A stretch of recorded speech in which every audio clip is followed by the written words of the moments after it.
Susan Boyle is living proof that you can never judge a book by its cover. Now let's be real.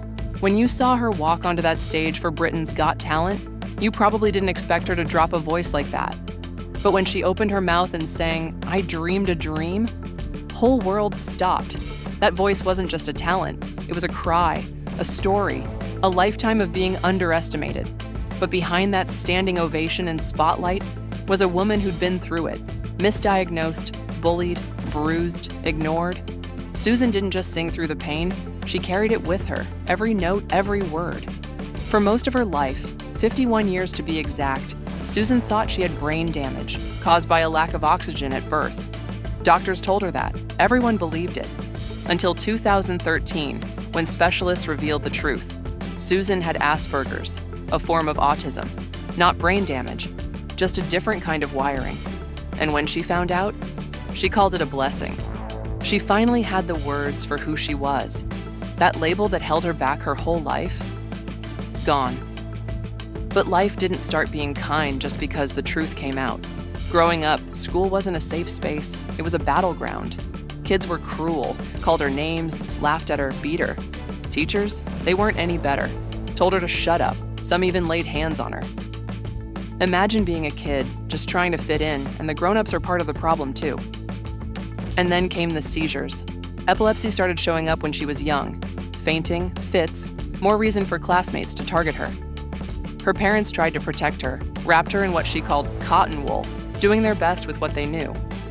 But back then, nobody really talked about epilepsy. Nobody understood, and it didn't stop at school. At home, Susan said her dad had a temper. A good man, she said, but sometimes he hurt her. Not out of hate, but pain he carried from war and life. Still, those memories, they stuck with her for years. Even romance didn't come easy. Susan's one big love, John, asked her to marry him after just a few weeks. She said yes, but he backed out, cold feet, and it crushed her. Made her question her worth, made her think she'd never find love again. And maybe the hardest blow? Losing her mother in 2007.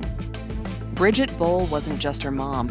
She was her #1 fan, the one who kept Susan going when the world said no.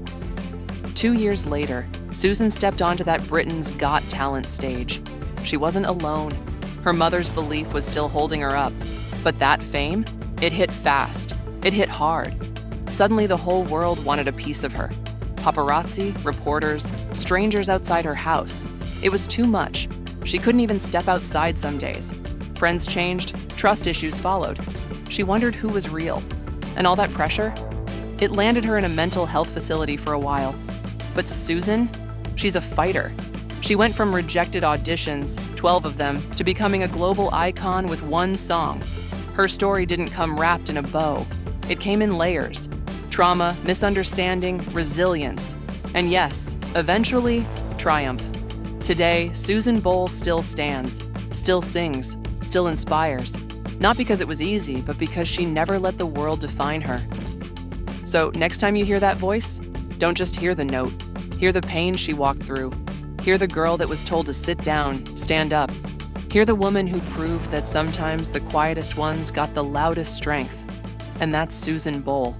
The voice, the journey, the heart.